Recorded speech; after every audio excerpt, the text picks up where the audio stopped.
ang nangyari sa atin? Yung bahay natin, inilipad ng ipo-ipo. Yung mga anak natin nangamatay lahat.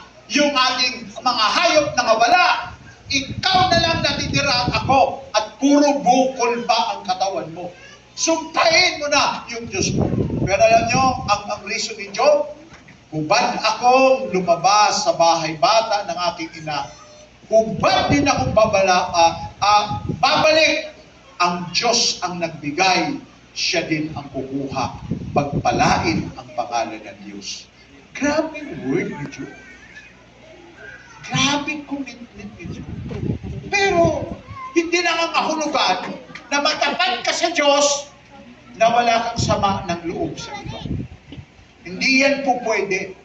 Kadalasan, marami sa atin, every Sunday, lumalaban, pumupunta.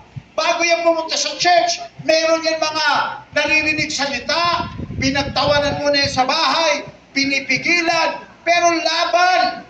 Sa tagal kong pagpapastor, meron akong mga nakita na nagsisimba na may black eye. Putak ang labi. Nung tinanong ko, bakit black eye ka? Sinampal ako ng tatay ko, ayaw talaga niya magsimba ako. Pero ilalaban ko talaga si Lord kasi sa kanya lang ako nakadama ng pag-ibig, sa kanya lang ako nadala ng kapayapaan. Kahit na niya ako bugbugin, papatayin sa bugbog, di talaga ko tinigil. Amen? Amen? Grabe! Ang iba iniwan ng asawa dahil sa pagsunod sa Panginoon. Pero di nag-give up. Yun yung totoong pagmamahal sa Diyos. Sa Bible nga, nilagari pa nga eh. Dahil sa pagsunod sa Panginoon, pinakain sa leon eh. O, inilagay sa horno ng apoy eh. Pero hindi nag-give up eh. So, ibig sabihin, dapat ilaban natin ang ating pagsunod sa Panginoon.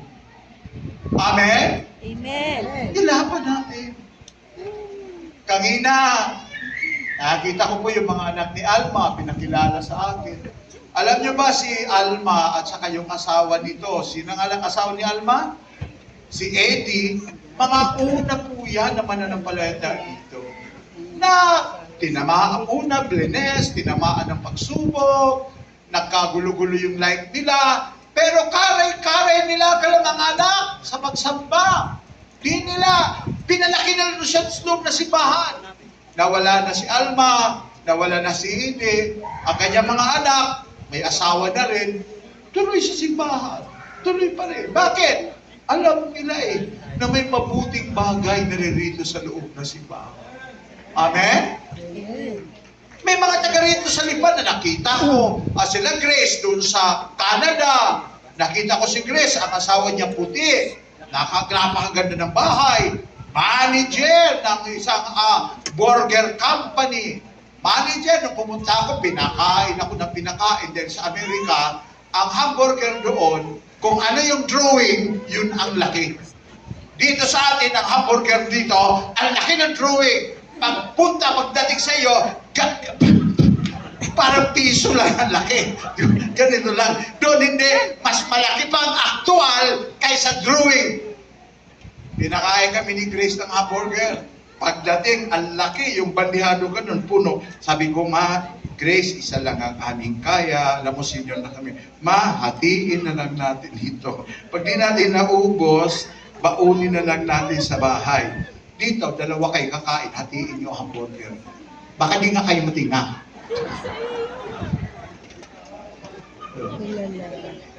Di kayo matinga. Pero doon, hinati nyo na, iika-ika pa kayo. Di nyo makasakaya. Ganon talaga. Kasi, alam nyo, minsan, yun ang dahilan kung bakit kapag ang bansa hindi mudlad, yun talaga ang problema. Ang puntos ko rito, sa pamilya, wala naman tayong makukuhang trophy. Wala naman tayong award na makukuha kung matapang tayo sa loob ng pamilya natin. Anong award mo doon? Wala din naman tayong makukuhang pagpapala kung ayaw nyo magpatawad sa loob ng inyong pamilya. Cargo de konsensya nyo ba yan?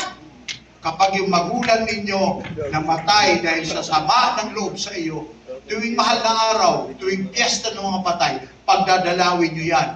baka hindi nyo makayanan. Kasi lalo na kung namatay siya dahil sa sama ng loob sa inyo. Ayusin ninyo ang inyong relasyon.